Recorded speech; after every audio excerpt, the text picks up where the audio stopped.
Russia's calculated strategy to deter further American military action. President Trump's administration has made clear that preventing Iranian nuclear weapons remains a top priority. Medvedev's comments expose a deeper shift in global power dynamics that threatens American interests. The former Russian president highlighted what he calls nuclear double standards, asking, why is it okay for Tel Aviv, but not okay for Tehran? This rhetoric frames Israel's undeclared nuclear capabilities against Iran's disputed nuclear ambitions.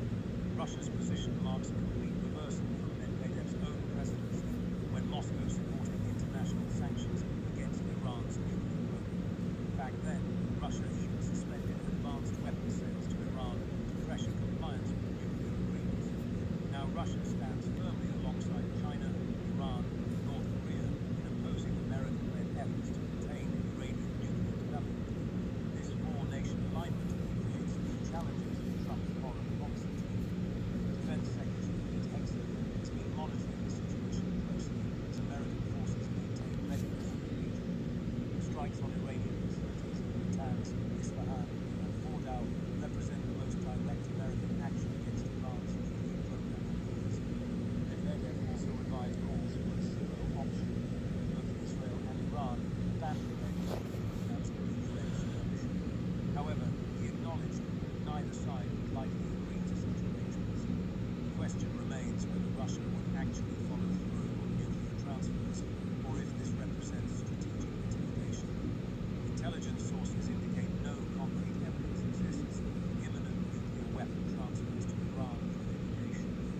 Medvedev's statements appear designed to raise the stakes and deter further American military intervention rather than announce confirmed transfers. Iran's supreme leader Ali Khamenei has consistently denied pursuing nuclear weapons, stating, the Iranian nation has never pursued and will never pursue nuclear weapons. Yet Iran continues enriching uranium to levels approaching weapons-grade purity. Secretary of State Marco Rubio has coordinated with allies to address the growing Russia-China, Iran-North Korea partnership. This alignment complicates traditional diplomatic approaches and limits options for isolating Iran internationally. The American strikes targeted Iran's most sensitive nuclear facilities, sending a clear message about Trump administration resolve. Unlike previous administrations, Trump has shown willingness to use military force to back up diplomatic pressure. Russia's threats come as Iran faces its most serious nuclear crisis in years. The combination of military strikes and international isolation has pushed Tehran into closer cooperation with Moscow and Beijing. Treasury Secretary Scott Bessent has prepared additional sanctions targeting the financial networks supporting Iran's nuclear program. These measures aim to cut off funding streams that enable Iranian nuclear development. The growing axis of Russia, China, Iran, and North Korea presents Trump with a coordinated challenge unlike anything faced by previous administrations. These nations increasingly coordinate their opposition to American policies and interests. Medvedev described the Israel-Iran conflict as a useful distraction from Russia, while warning of spiraling escalation if diplomatic solutions are pursued. This reveals Moscow's calculation that Middle East chaos serves Russian strategic objectives. Iran's foreign minister declared that recent strikes have destroyed prospects for diplomacy with the United States and Israel. This hardening stance reduces the likelihood of negotiated solutions in the near term. The nuclear balance in the Middle East hangs in the balance as these powers test each other's resolve.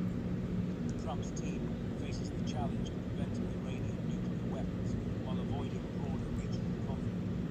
Military analysts note that strikes on nuclear facilities carry risks of contamination and humanitarian consequences. However, the administration views these risks as acceptable compared to allowing Iran to acquire nuclear weapons. The Russia-Iran partnership extends beyond nuclear issues to include military cooperation, energy deals, and coordination against Western sanctions.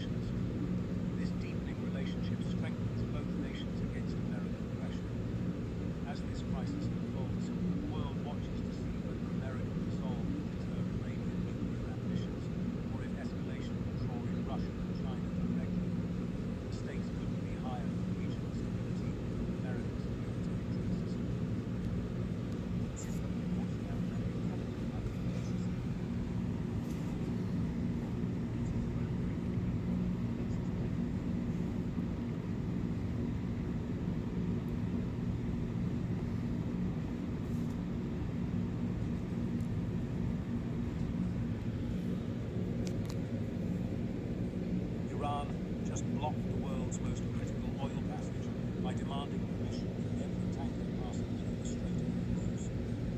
This comes as Iranian authorities implement a 100-day policy requiring Tehran's approval for all oil and LNG shipments through this vital waterway. Ehsan Kanduzi, Iran's former economy minister, announced to the Fars news agency, "This policy is decisive if implemented on time. Any delay in carrying it out means prolonging war inside the country." 21 million barrels of oil flow through this narrow strait daily, accounting for 20% of global petroleum consumption. But Iran's move threatens to turn this lifeline into a choke point for American interests and global energy security. The UK Maritime Trade Operations has already issued warnings about increased electronic interference in the strait, including AIS jamming that's making safe passage difficult. Iranian MP and Revolutionary Guard Brigadier General Ismail Qusari went further, stating, "Closing the Strait of Hormuz is under consideration, but Iran will make the best decision with determination. This isn't just about oil tankers anymore. It's about Iran challenging American power in the world's most important energy corridor." Market analysts warn this could send oil prices into triple digits per barrel if Iran enforces these restrictions. The timing is no accident.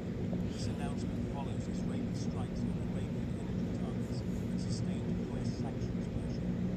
Iran frames this as defensive action against what it calls American economic warfare. But here's what makes this different from past Iranian threats. This isn't just rhetoric. It's an institutionalized policy with a specific time frame and enforcement mechanism. Iran has the naval capabilities to back it up, including fast attack boats, mines, and electronic warfare systems. They've seized vessels before, like the Maersk Tigris in 2015, proving they're willing to act. The US military has already expressed concern about Iran's ability to control strategic checkpoints. In testimony to the House Armed Services Committee, military leadership warned Iran retains the ability to close two. This video is for both of these videos are under Fair Use Act 1976 for educational use purposes only for educational use purposes only. I have no interest and benefit off of them. This is strictly for educational use purposes only.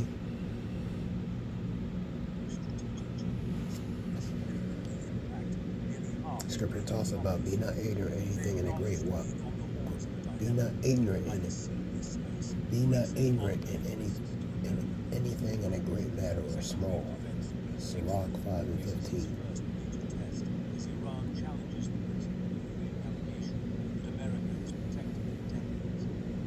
You have another video talking about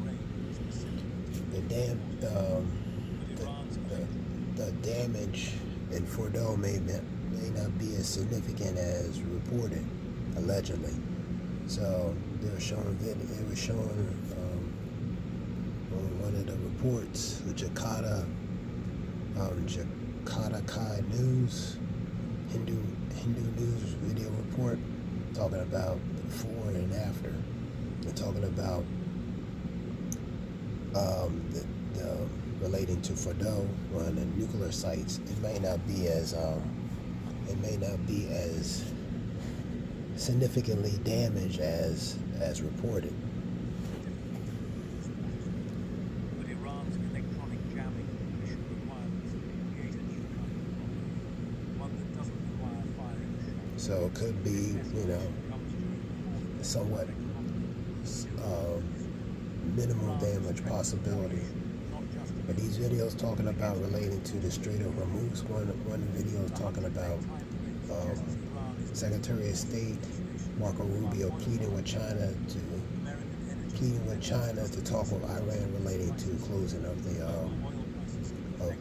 Straits of Hormuz, because that will affect about 1/5 lane to the oil supply going through that area.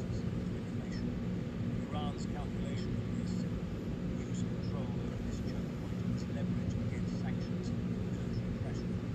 But for center-right Americans who value strength and resolve, this looks like international blackmail.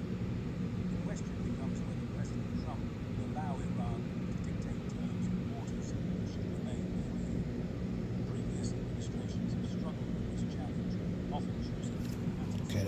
This is Velocity video report for educational use purposes. Velocity 2 reports. Chinese cargo aircraft lands in Iran. Delivery of or evacuation. Oh, Shalak.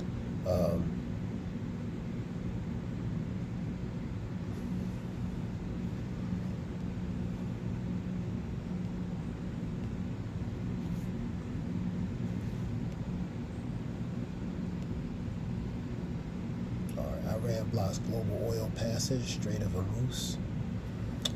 Russian Security Council says it could possibly, allegedly relate to transfer of nuclear weapons to Iran. Allegedly. So this is just quick reports. Scripture says, you shall hear of wars, rumors of wars, see ye be not troubled, for the end is not by and by. For nation against nation, kingdom against kingdom, it shall be pestilent earthquakes in different places, for we are in the times of sorrows. So you see the nations gather up. Ezekiel 38 also. The nations are starting to side and band together. China, Russia, Iran, North Korea, they're coming together. You know what I mean? So you're seeing the alliance is starting to form. That being said, this is something shorter. Praise Yahweh Shemir Shabashim Makakada. This is Isaiah Wolf. Spreading truth and that relating to truth and knowledge. We know truth and knowledge. And the Wadi Yahweh Shemir Shah relating to the Wadi Yahweh Shemir Shah. Call Yahweh Shemir Shabashim Makakada. All praise Yahweh Shemir Shabashim Makakada. Isaiah Wolf. All else relating to information, informative relating to information. Shalom. Shalom.